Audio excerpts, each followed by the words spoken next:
So we are in chapter 12, towards the end, page 182 in the bottom, and we're gonna follow the Weinberg.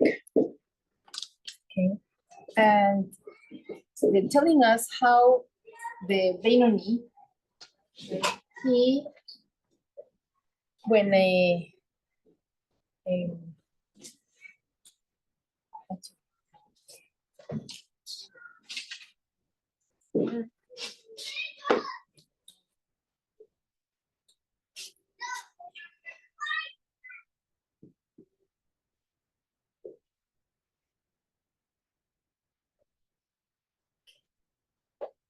so it says, furthermore, even in the mind alone, with respect to sinful thought, the evil has not the dominion and power to cause him, God forbid, to think such thoughts consciously. So,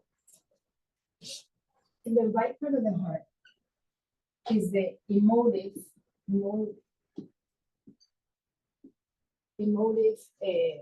function of the divine soul. In the intellect,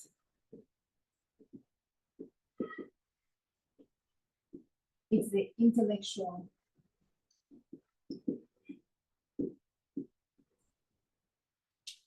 function of the divine soul.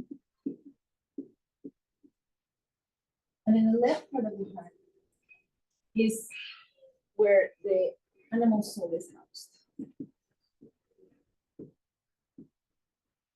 So how does the animal function? The animal starts with emotion and sends an impulse to the brain for it to think about it, right? Now, what happens in the brain is that the brain is a tricky place to be because the brain is just a place where thoughts take place. So it's like the brain is like my cellular phone, and it's just a place where conversations are held. But there is no, let's see. One second, please.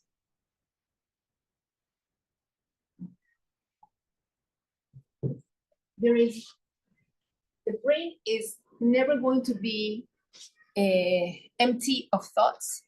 That's where the Talmud says that empty time, the empty brain is a devil's workshop. Because if I'm not filling up my brain with divine soul thought, and because it's never a place that's going to be empty, then it's going to be filled with something of the animal soul. That's why we say that in physics, nature abhors a vacuum, which means my brain is never going to be empty, right? That's why the Rebbe always recommends we should memorize some words of Torah, some Tehillim, something to say even when we walk on the streets, so that we're constantly having positive thoughts. So in the Beinoni, the animal soul will send an impulse, will have, I want to say Lashon Hara, I want to think something bad about this person, I want to, right? But in his brain, he pushes it, he pushes out. It says,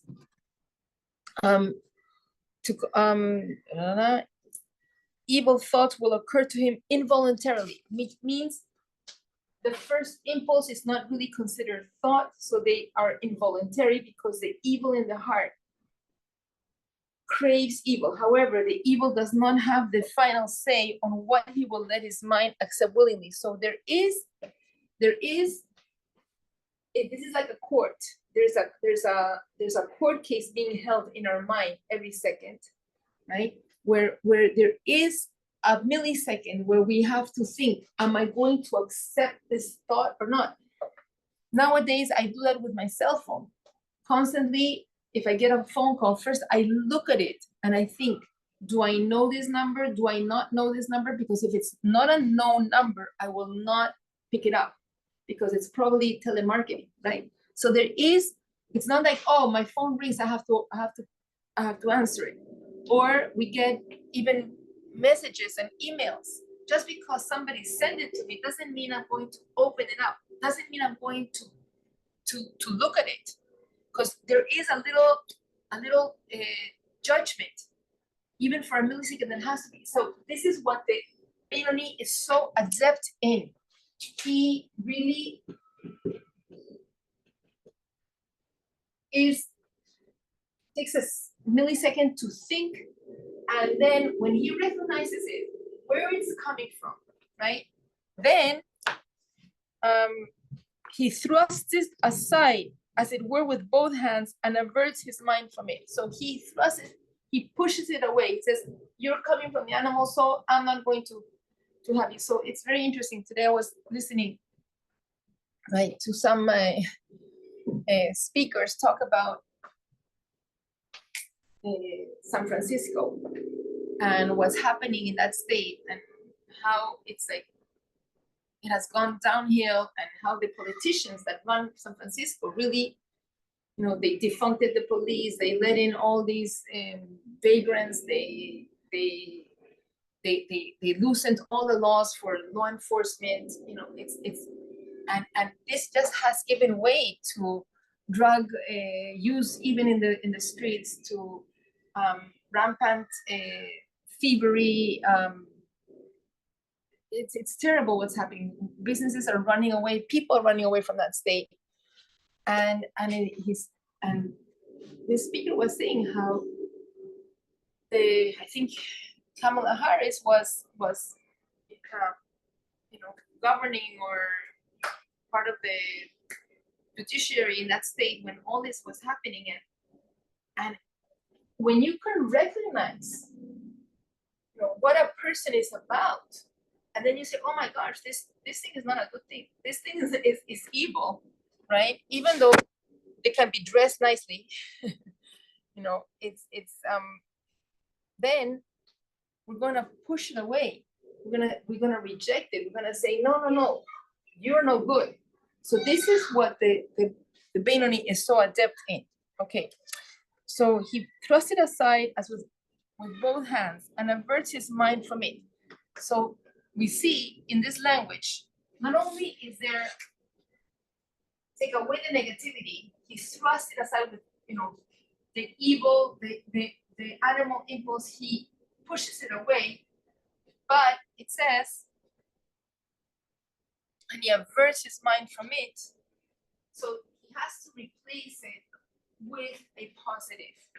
It's not just it's not just to thrust aside the negative. We have to, because the mind will never be empty of thought, we have to replace it with something positive. I was reading, like, this is what happened on Pesach night. And what is so different about Pesach and Hanukkah and Purim, that Pesach, the same night, the same at midnight, when Hashem passed over Egypt and was killing the Egyptians' firstborn, that was the same time that was the liberation of the Jewish people. It wasn't like one thing happened one day and then another thing happened the next day. It wasn't like one day it's the killing of the firstborn, and the next day then the Jewish people are liberated. And it what happened the same day, right? It has to happen at the same time. And this is what's different about Purim and Hanukkah. Because in Purim and Hanukkah, first we had to defeat the negative, and then the next day or the next sequence was, okay, and now we're going to replace them with something positive. Now we're going to reinaugurate the temple, but it wasn't at the same time. And the Beinoni needs to do this at the same time, because the brain, by its nature, can never be empty. So this is very interesting, right? Yesterday, Yeah. Someone took me to a Tai Chi class, Uh-huh. and then I asked him why my head at the end was going like this, like sleep, like falling asleep. And then he said, no, because you have to breathe deeply. And then he said, the thoughts, whenever you have thoughts, you have doubt. So if according to them, you shouldn't have thoughts. Oh, wow. And the first time I went, Okay, but according to Jewish tradition, You have to have thoughts. you have to have good thoughts. You have to have good thoughts. There are not zero thoughts. not zero thoughts. There's no such thing as zero thoughts. You have to replace the negative with Right, because doubts, there's no doubt here. In the divine soul, there's only faith and positivity and proactive, right? And confidence. So doubt comes from the animals. So So the sentence has to be finished. You should have no thoughts of doubt, but you can't have no thoughts. You have to have thoughts. Even when you meditate, you should have thoughts. Of course. Okay, so the instant he realizes that it is an evil thought, so there has to be a recognition, right? And that's where Torah study comes in. Because if I don't study Torah, we would not know our right hand from our left hand. We need to know what is goodness, what is the agenda of Hashem. We know it intrinsically. We already come programmed, but life, we need to refresh our memory. That's why everything that we study in the Torah, we say, it is so logical. It makes so much sense because we already know it in the subconscious, and that's what we're going to speak about later in the Sefirot of the subconscious. We already know, but we have to be reminded that's why we study Torah. So, and when we study Torah, we say, okay, this is what's right. This is, Hashem wants us to take care of the sick. Hashem wants us to take care of the widow. Hashem wants us to take care of the poor, right? So we don't fall into the philosophy of Sodom and Gomorrah, where they had legalized, right? No charity for the poor because they had made a philosophy where if we give to the poor, everybody's gonna want to come, and then we're gonna become poor. So this is totally against the Torah. So if we don't study Torah, we won't know that we won't know how to recognize what is good and what is not good. Okay. And the Beinoni, he will refuse, 182 in the bottom, he will refuse to accept it, even as a subject for mere conscious thought. Even just to if we can see there's the impulsive thought, and there's a conscious thought.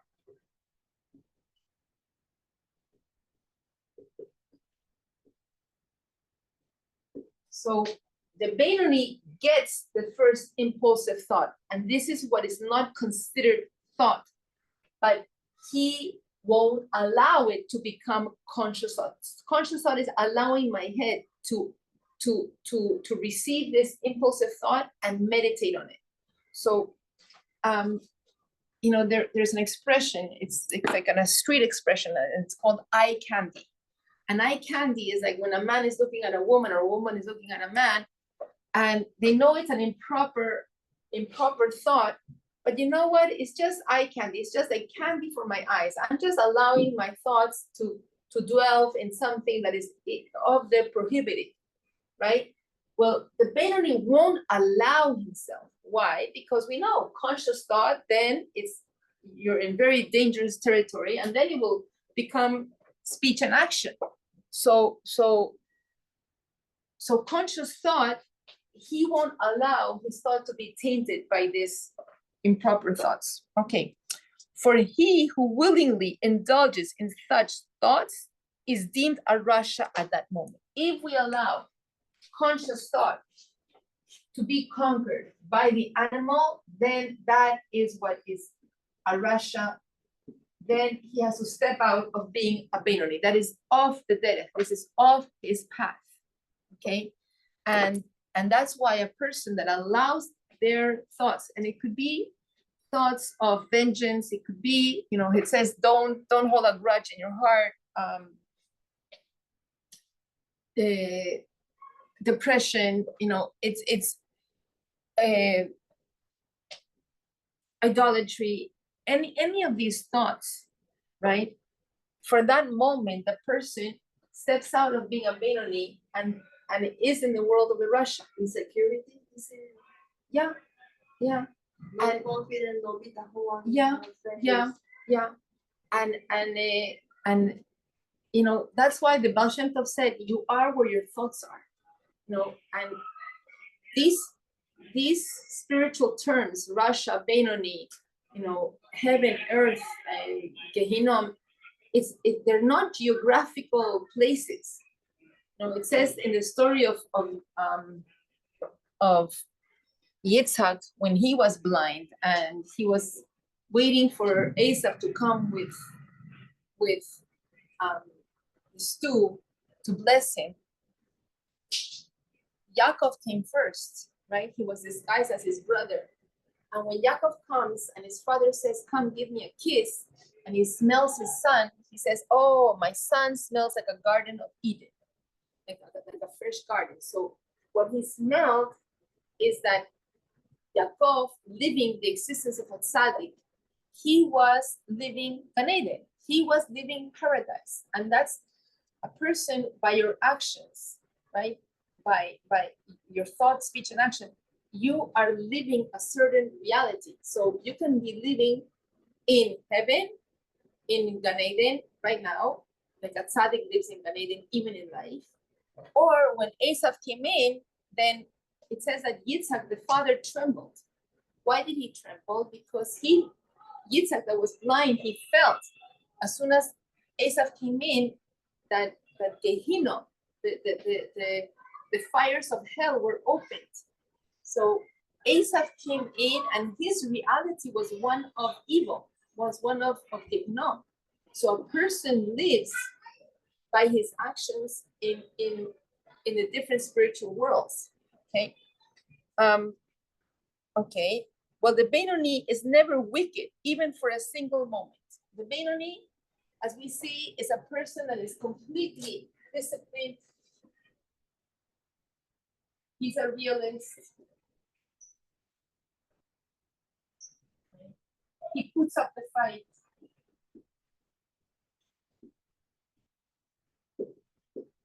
He meets the match head on.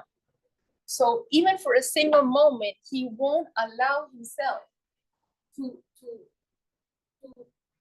be this disciplined, right? Even for a moment. Obviously, then the Beinoni would not willingly entertain evil thoughts. The discussion of his mastery over his animal soul has thus far centered on matters pertaining to man's relationship with God. It now moves to another area. Okay, so too between matters of man and his fellow man. Okay, I'm gonna leave it here. I do want to go into the Sefirot.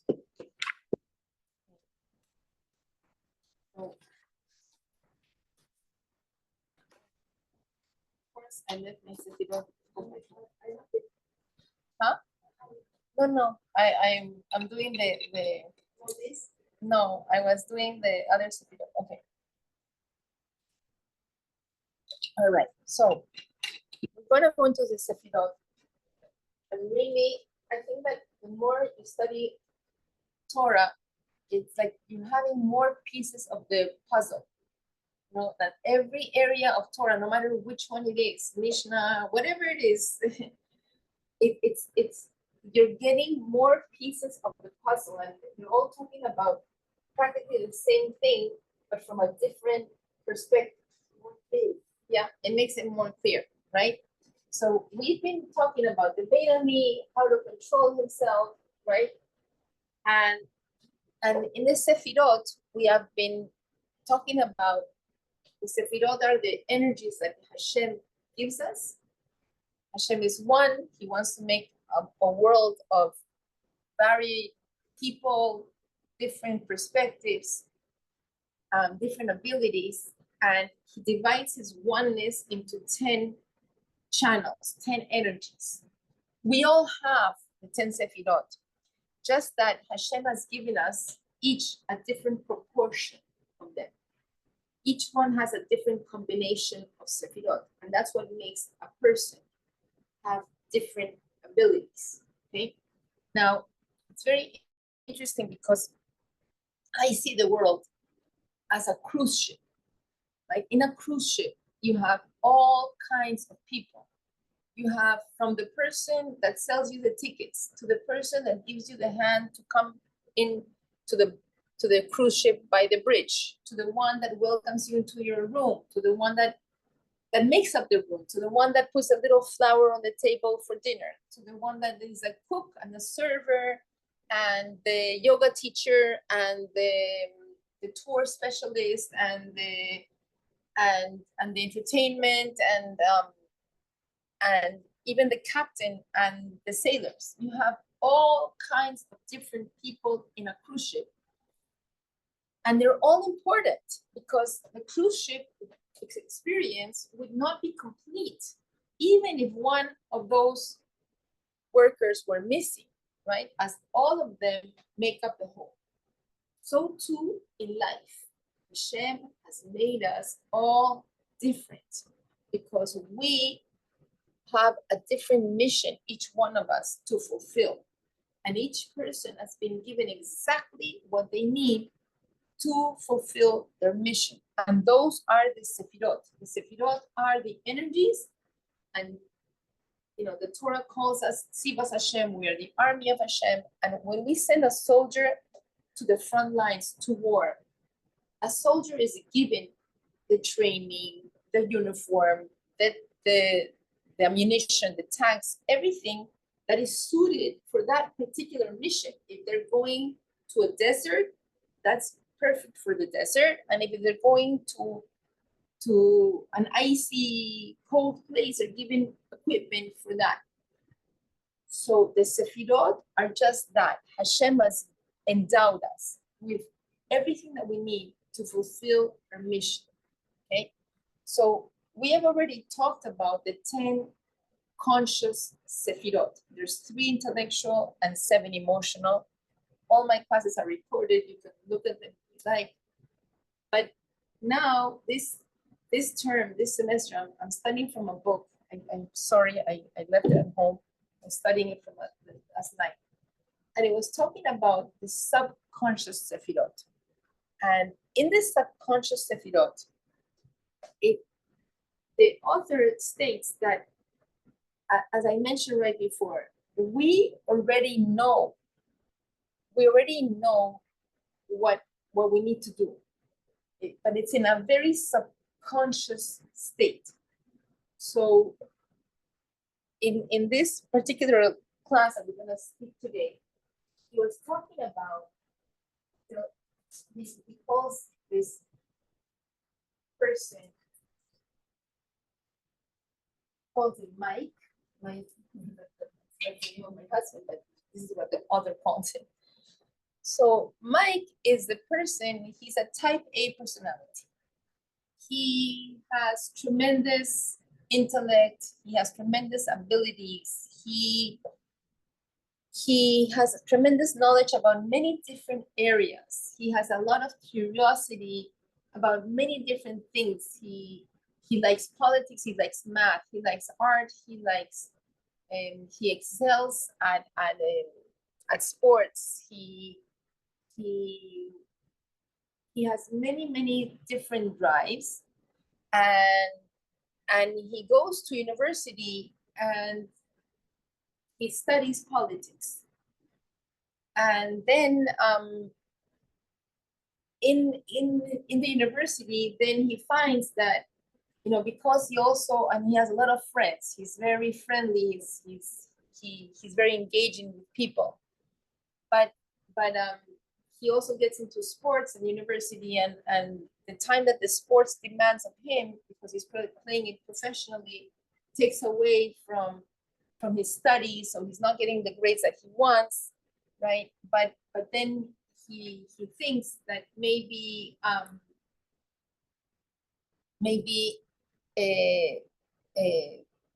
he should be studying something else, and we see that this type A personality, right? All of a sudden he feels like he's not able to do all his commitments. He's not able to really fulfill what wants to do in life. So he's losing his ambition. And as the author explains, this has to do with the subconscious Sefirot. So even though we can see he has a lot of netzach, he has a lot of drive, right? And but what happens is that subconsciously he um, subconsciously I see that like has a lot of diverse interests.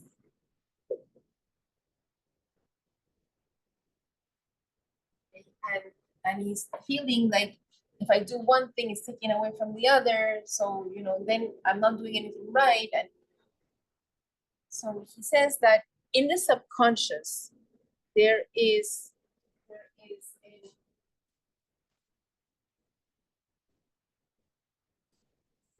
drive of a person that really know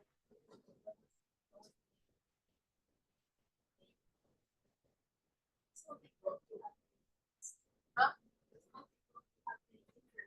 Right. There's nothing wrong to have many interests, but not if you are spreading yourself too thin. So I want to do a lot of things, but then I don't do anything right, right? So in the will, right, that is the chaya, okay? Our chaya,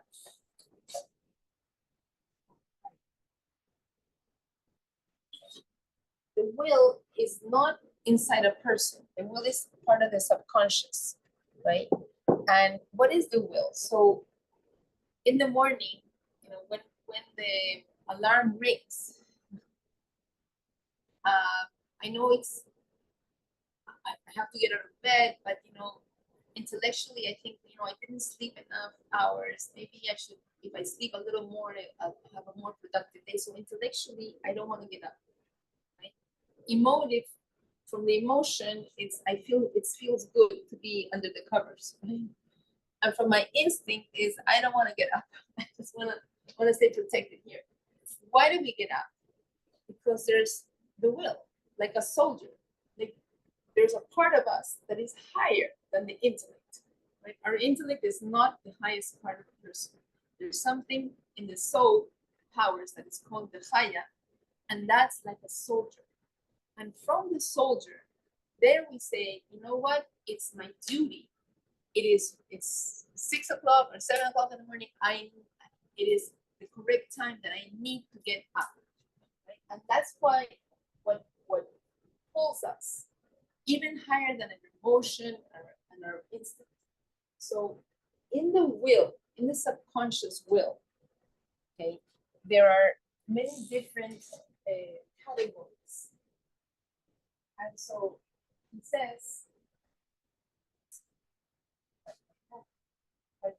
that there is the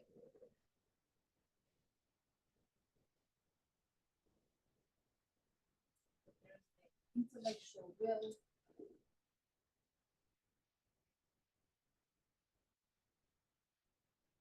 the motive will,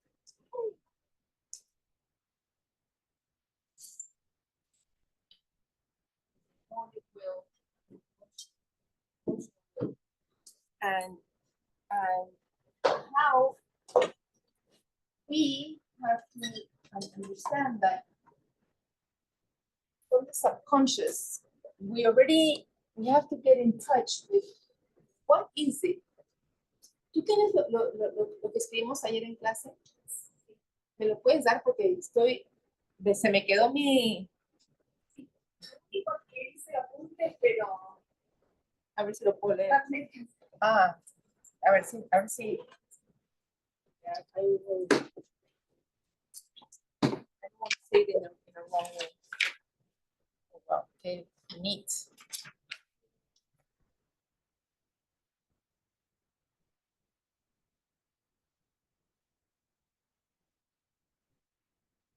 From the situation, then take notice.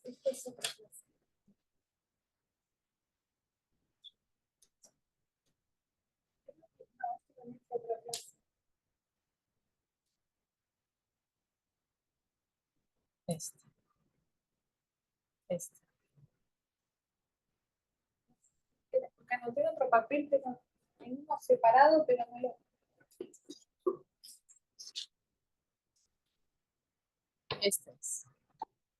Gracias. Esta, the four wheel. Okay.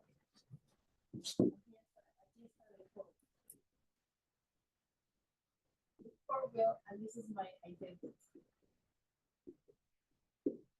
This is who I am. This is what Hashem made. Aquí está. Gracias. No, nada. Gracias.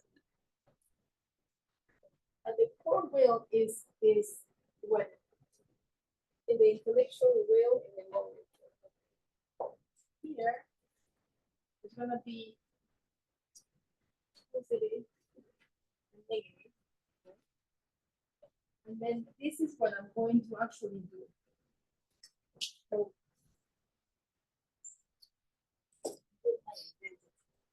So what happens is that inside, as we go down these different types of subconscious will, here it's more abstract.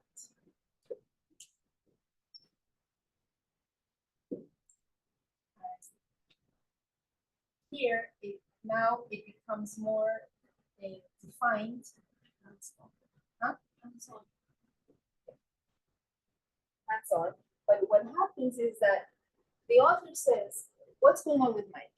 So this person that has so many interests and so much ability, really in his identity is that Hashem has given him a potential, a tremendous potential. He has a good portion, right?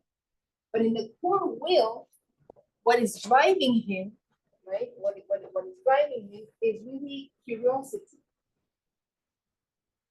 Like he has a tremendous curiosity for many things in life. Now, as this will becomes manifested, right? He can see the positive and the negative. He can go and maybe he'll become a politician. Maybe he'll go into sports.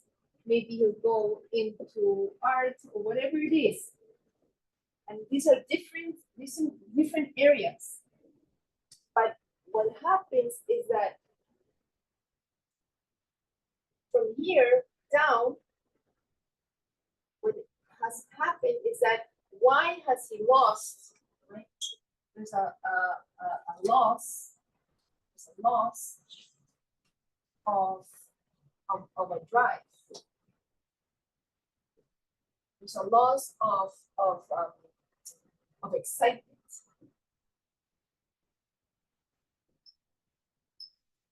And this is due because when he delved into politics and he thinks, oh, I'm losing out from other areas in my life, this is taking away too much time, or my family is taking away from my other interests that I have, right? What happens is that actually there has been a disconnect with what it was that his core group really wanted to do.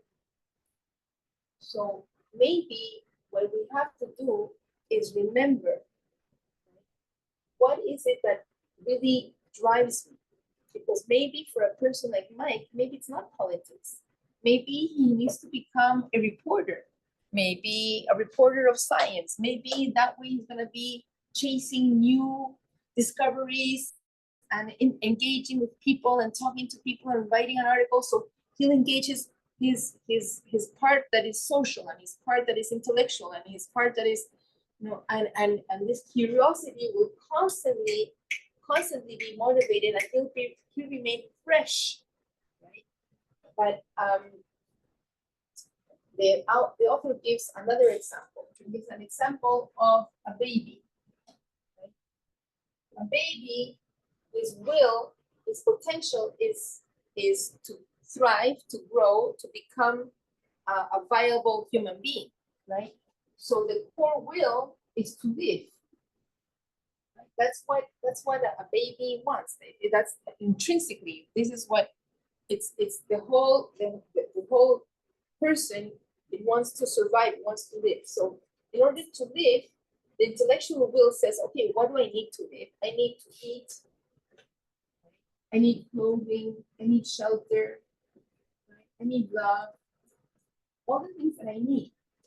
But in the emotive will, once it gets down to nitty gritty, then a person, it's not just I need to eat, but then we can get very picky. I'm gonna eat this, but I'm not gonna eat that, right? Or a teenager, I'll become I don't know, microbiotic. I'll become so specific, and sometimes this end product can even contradict my core will when there is a dysfunction between the subconscious, right, and the consciousness. So what it's telling us is that we constantly have to check ourselves. Am I acting in accordance to it's like my lesson plan, my core will. So if we mention also, the author mentions another example. An example is of a person that says, I want to be healthy. I want to be healthy, this is my core will. Right? And for health, then we say, okay, I can eat right, I can exercise. So let's take exercise. This person is gonna exercise, right? But then they're gonna exercise and they can become even extreme. They can become extreme in their exercise to the point that they lose health. How many people they become Iron Man, or they become just exercise bugs, and they're exercising to the point that they hurt their own muscles. So instead of gaining health, that was the original core will, right? They lose health. As I mentioned, I know this lady, and she was the wife of a trainer I had many years ago. And I imagine that she started to exercise because she wanted health and she wanted to be strong. But she became so addicted to the bodybuilding, that eventually it caused her to lose health and to lose her period, her menstruation. So she was young and she couldn't have children. So she lost out in the ability to bear children because she became so frantic in the bodybuilding, right? And eventually it caused her to lose her marriage. And it's so what happened? There's a disconnect. Why did I start bodybuilding? Why did I start to get interested in health if what I'm doing is actually contrary to this, right? And this happens to us in every area. It could be, in the area of relationships, right? If we have the potential, we're a soul that comes, the potential to be part of a family, right? And my core will is to foment the family, right? Now I can do many different things for the family, but eventually my emotive will say, okay, so I'll serve the family in this area, or I'll serve the family in that area. And finally, when I do this area, we get into a fight with other family members because they see things in a different light, right?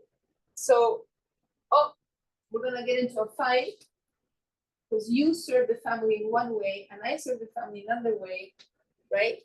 Like two Jews in an island, and they make three synagogues, and it's one that you go, another one that I go, another one that we won't step foot in it, right? And the whole idea was either in family or either in community, right? It could be to be kind of a community, right? And the core will is survival, is to be together, to make a community.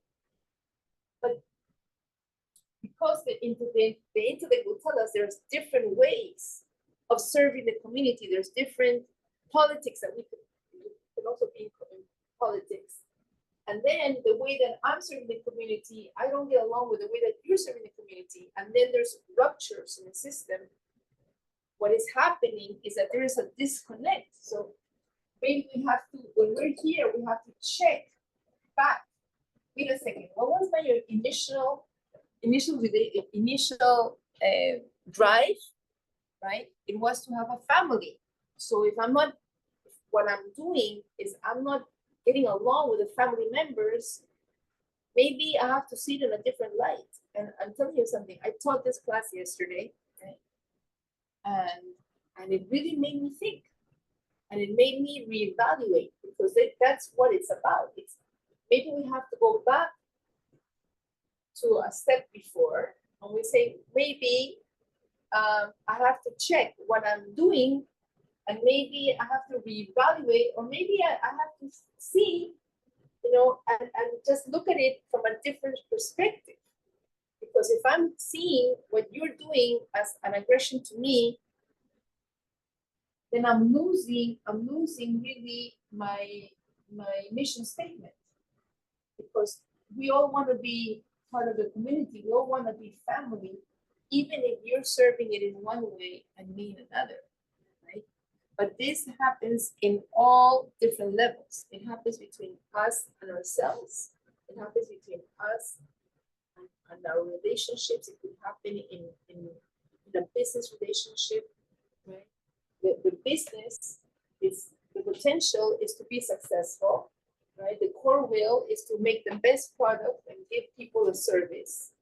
And there's different approaches on how to do it, right? But then when I actually implement it, right? Is it losing money?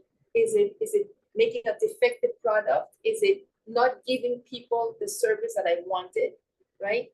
Did I get caught up in just making money? Did I get caught up in something? Huh? The core will is for The core will is this. is for The core will is what instinctually, like, we already know.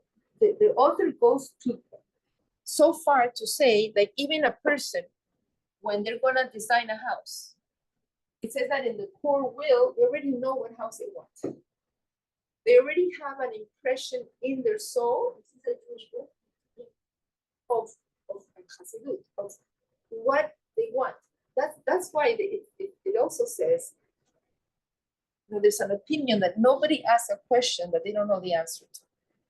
Because instinctually, we already know what answer we want, right? Even a child, when they ask their mother, can I have a candy?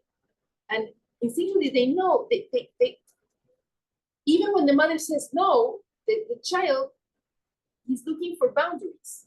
Maybe the child will cry, no, I really want the candy. But deeper than that, they want boundaries. They want safety. They want my mom.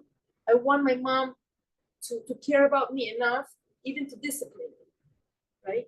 So in the core will, it's like the subconscious of the subconscious. We know already. So even when we're gonna plan a house, it's like it says that in the core will, we already have a vision of the house, even to the detail of the doorknob, right? Maybe we don't have it here, but it's somewhere inside. And that's why when we start to find the things for the house, we say, no, this is it, right? No, this is it, right? But this is exactly what I want. This is, because it's like, this is exactly what's happening. It's like, it's materializing my vision. But that's why vision is so important in life, right? And that's why in Mount Sinai, Hashem gave us the vision. Right? We had the vision, and we all heard Hashem, we all accepted Hashem, and that it really made an impact to our core. And that's why in life, when we are out of that line, it feels so bad. We feel disconnected because somehow our mind led us to something that is not in accordance to what my values are. And when I'm about teshuva. So, you can go from here, you can go all the way very, very far away, right? And when something starts to speak to your core will, it's like, oh my gosh, I'm over there, but really I lost my path. Really, I lost my path. And when we start to keep Torah and mitzvot, it was like, oh, we're going back to who I really am. And for me to start wearing dresses, I used to love wearing dresses as a little girl, but then, you know, society wore jeans and this and that. But when I started to again wear, it wasn't like born again. It wasn't like something extraneous to me. It was the other way around. It was like, wow, this feels so comfortable because this is who I really am. The same thing with kashrut. You know, once I started to eat kosher, you know, it was like, wow, this is what my soul really wants, right? When you start to speak like the Torah wants to speak and think and talk, it's not like something extraneous. Oh, I don't know what it's talking about. Let me, you know, it's like, let me imitate, let me become something new. It's not something new. It's something of your very, very core. And that's why it feels like, wow, you know, like Cinderella putting on her shoes. They don't fit other people, but they are my shoes. So they finally fit my shoes. And that's how I see shoes also. Because you can wear shoes because they're modern, they are, you know, the last fashion, they are beautiful, everybody's wearing them. But you put them on and they're painful, they hurt, you get tired, you know. But when you put on comfortable shoes, how do you feel? It's like you don't want to take them off. And these were the shoes that were really meant for my foot, for my feet, right? So this, I think it's a very powerful, it's telling us that we have already inside our core will, and we have to check ourselves continually, right? How do you say core will in Spanish? Core will in Spanish. Así dijimos de las entrañas. Ah, sí, gracias. El de las entrañas. Es la voluntad. Will is Ratzon. Will is Ratzon.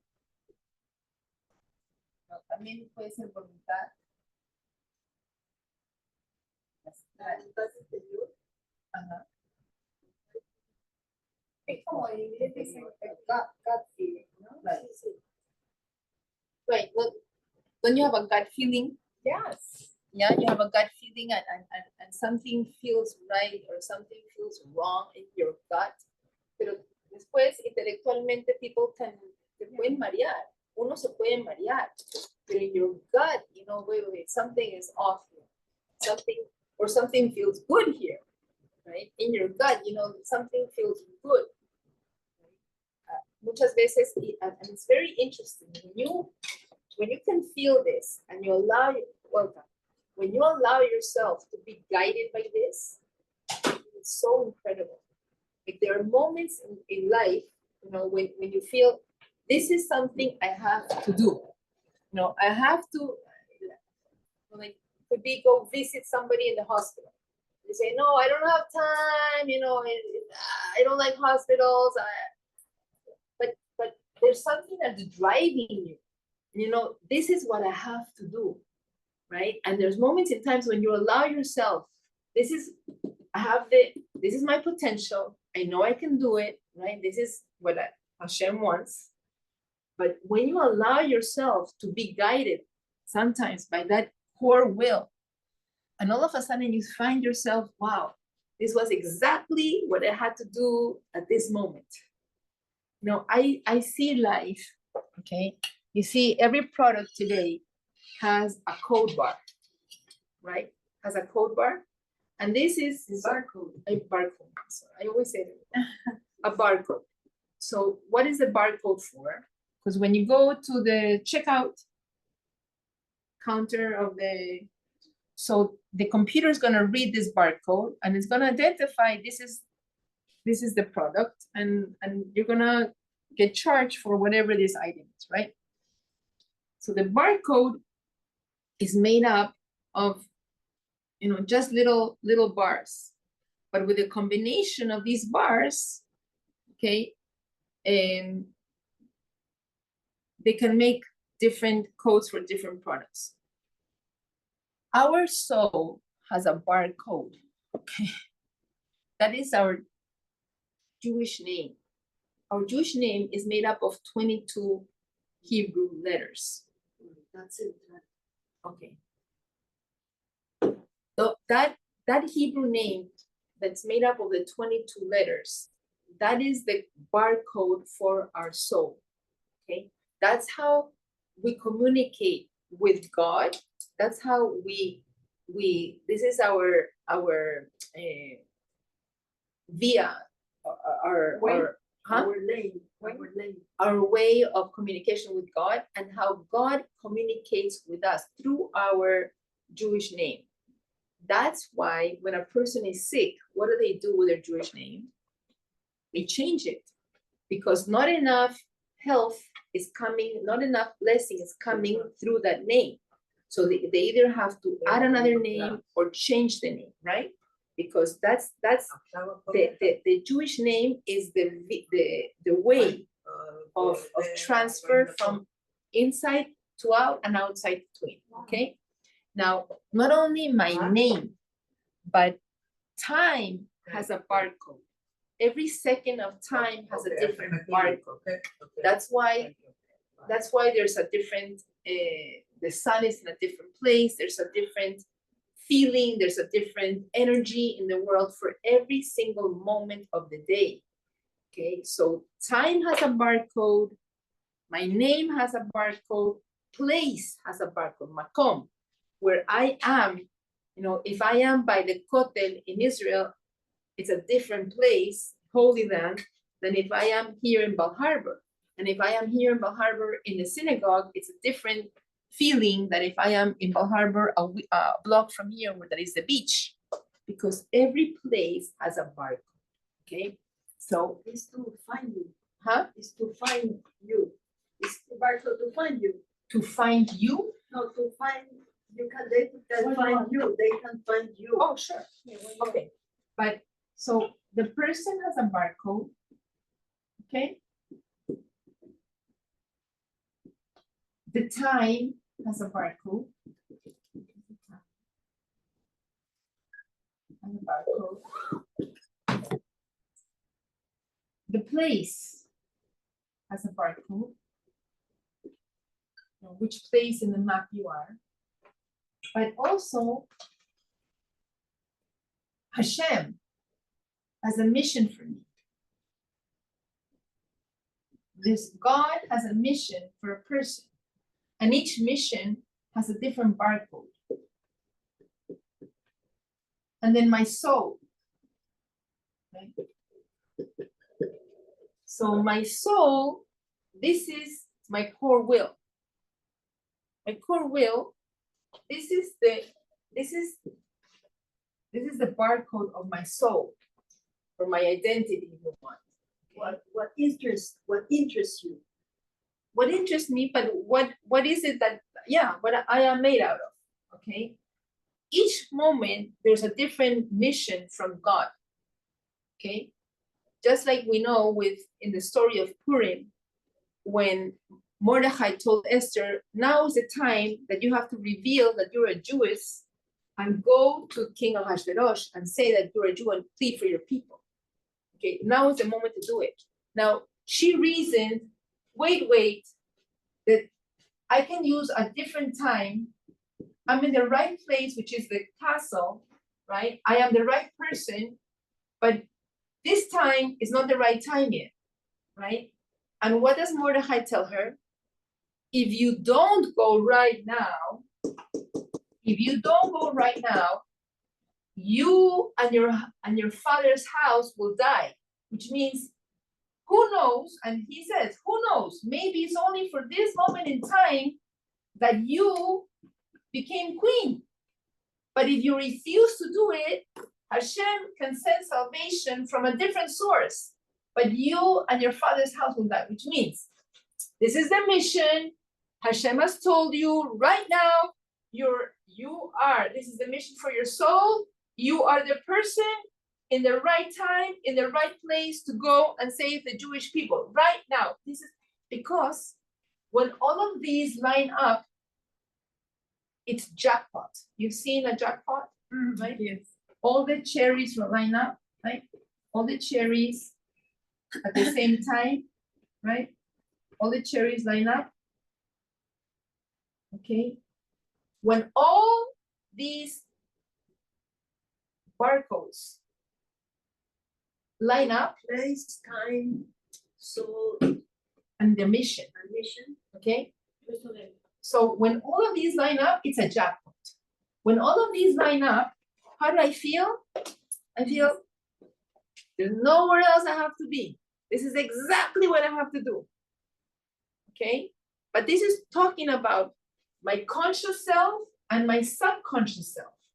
So this is what we're talking about here. Okay? Because there's a subconscious self in me, there's a subconscious Sefirah in me, and then there's a conscious things that I do.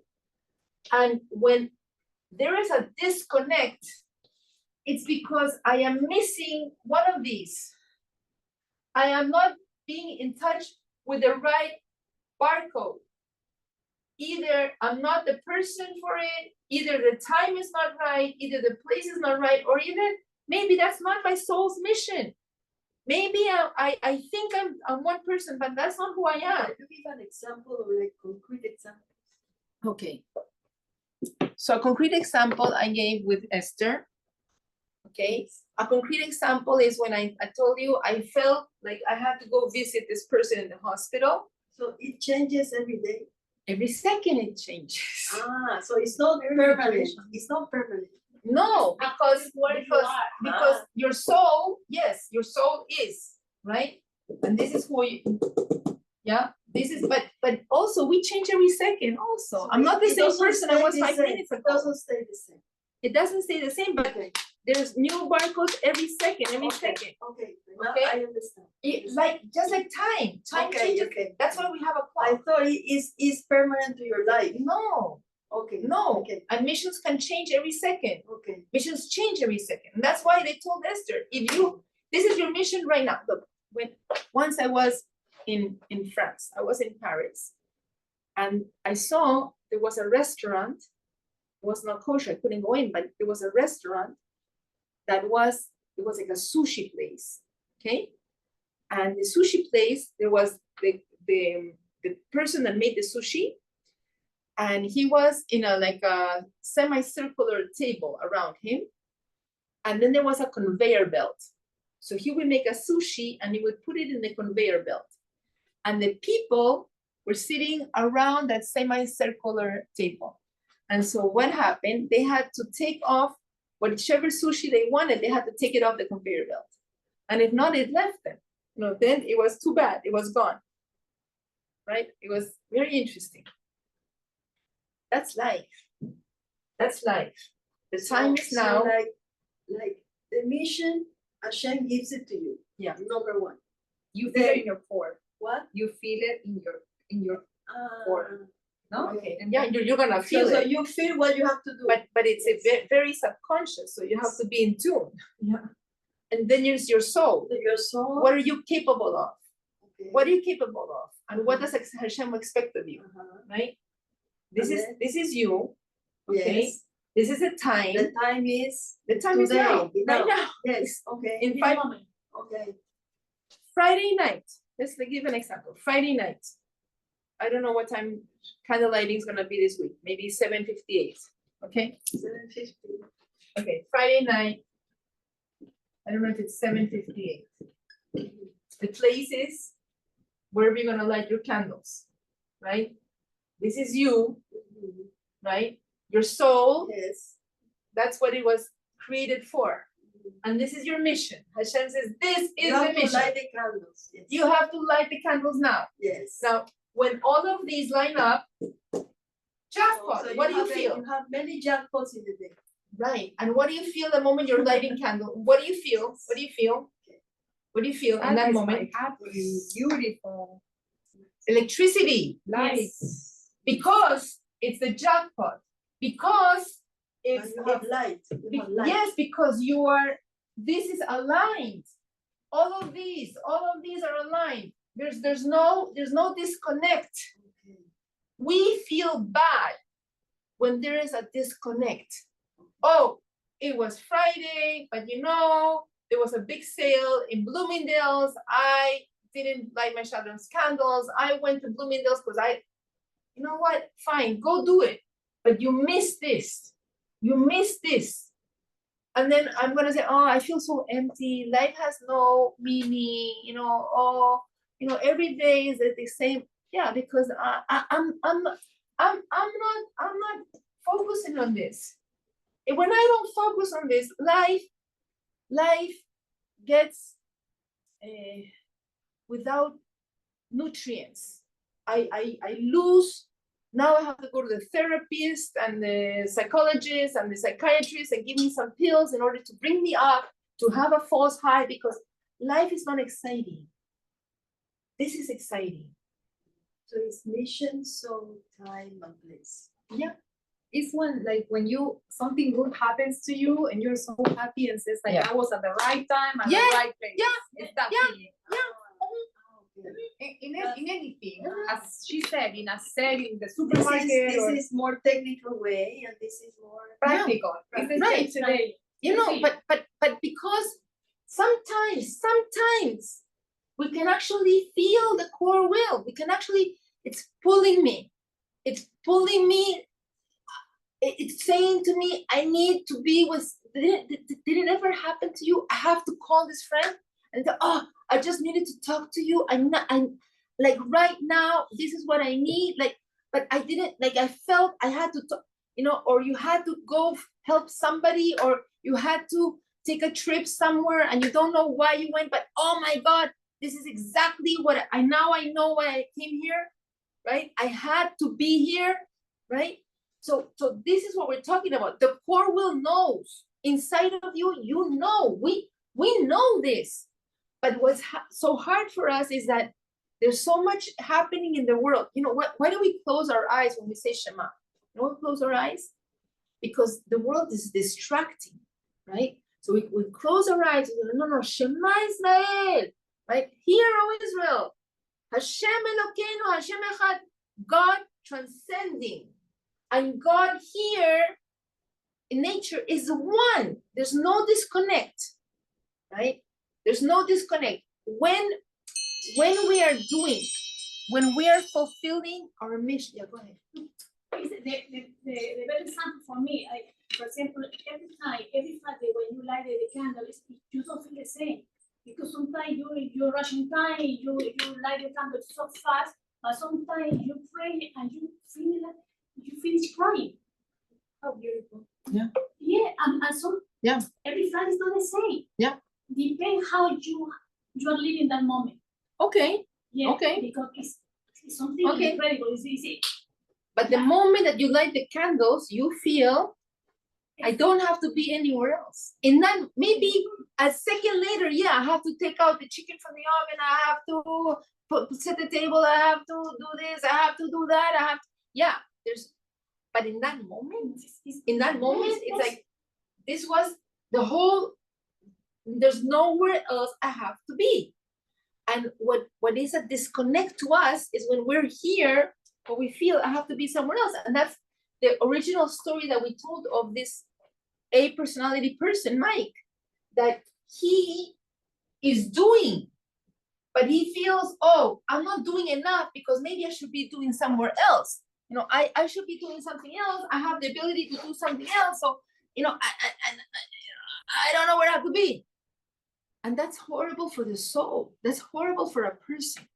This is how sicknesses come up. I don't know if sicknesses, but you're not there.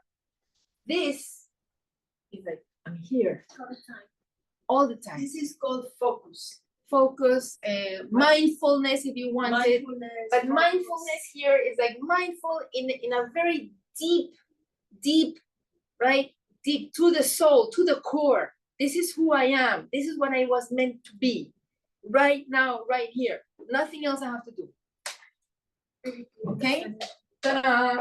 The right time and the Vivian, right may place. I ask you something? Yes, ma'am. You mentioned that the Hebrew names had 22 the Jewish names. Yeah, had 22 letters. How come your name is Vivian, or her name is Anna, or her name is? My name is Chayalea in Hebrew. Oh, and who assigned that name to you? I'm sorry, but I don't know much, so I No wanna. problem. So when you born, your So parents. when a person is born, it says that the parents get prophecy. That's what it says in the Talmud, that the parents will get prophecy to name the child. So the name, the Jewish name, is not just because I like it or my mom was whatever. No, there is prophecy because that is the soul's name of the child. Is assigned to you by Hashem. Assigned to you, but given through your parents. And your parents write it down in. So they say it in a synagogue. Some synagogues write it down, some people don't. Some people, that's why sometimes they get mixed up the names. And if a person converts, then they get a Jewish name. They will give them a Jewish name. Okay, ladies. So we're gonna continue next week. Okay. What is the name of this book? Sefirot by David. No. Sefirot. I'll send. I think I put it in the chat already, but I'll send it to you. I am enjoying it very much. Very nice. Thank you, ladies. No, I